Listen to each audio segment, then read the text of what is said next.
لەم گەرمای هاوینەدا لە چاوەڕوانی گەیشتنەوەی کاروانی حاجیانن بۆ بینینەوە و شادبوون بە کەس و کار و ئازیزانیان. ساتی گەیشتنەوە یەکەم کاروانی ئەو حاجیانەی شاری هەولێرە کە بە ڕێگەی وشکانی فەریزەی حەجی ئەم ساڵیان ئەنجامدا. حاجیان دڵخۆشن بە ئەنجامدانی فەریزەی حەج و لەگەڵ گەڕانەوەیان بۆ ناو کەسوکاریان خۆشیەکانیان ئاوێتە یەکتر بوون. دەشڵێن هێندە دڵخۆشین بە زوبان وەسف ناکرێت و دوعامان بۆ تەواوی مسلمانان کردووە.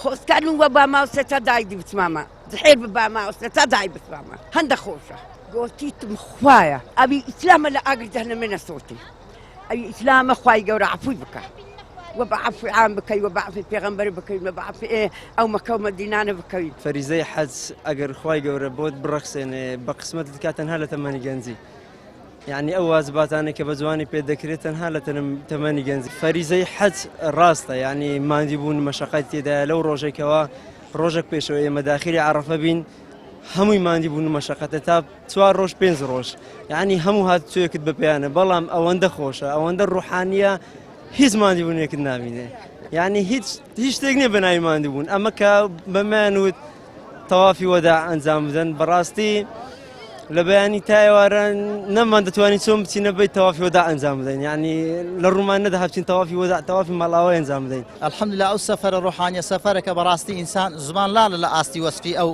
سەفەرە ڕۆحیەیدا ناتوانانی وەسفیکەی. لێ ئینسان بەڕاستی ئەگەر خوای گەورە بە قسمەتی کرد ئەو سەفەرە ڕۆحیە ئەو سەفەرە ئیمانیە ئەوە دەبی شکری خوای بکە سوپاسی خوا بکە و بە دەرفەتیش بزانی. وتەوێژی حەج و عومرەی هەرێم ئاماژە بۆ دەکات ڕێگەی وشکانی بۆ حاجیان سەلامەت و بێکێشە بوو بۆ عومرەی ئەم ساڵیش هەماهەنگی تەواو هەیە تاوەکو عومرەکارانیش بۆ ئەم ساڵ و ساڵانی ئایندا بتوانن لە ڕێگەی وشکانی سەفەر بکەن.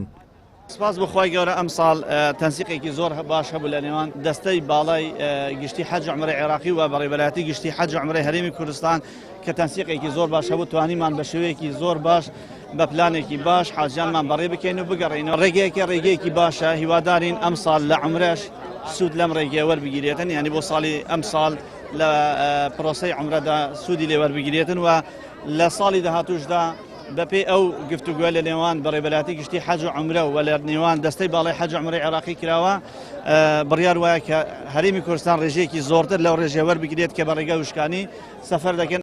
ئەم ساڵ 4684 هاوڵاتی هەرێمی کوردستان فەریزەی حەجیان ئەنجامدا، لەو ڕێژەیە 3994 هاوڵاتی بە ڕێگەی ئاسمانی و 690یان لە ڕێگەی وشکانیەوە بوو. بڕیارە لە هەفتی ئەم مانگە تاوەکو 11 مانگ تەواوی حاجیان لە ڕێگەی فڕۆکەخانەی هەولێر و سلێمانی بگەڕێنەوە هەرێمی کوردستان. گەیلان سابیر، کەناڵی پەیام، هەولێر.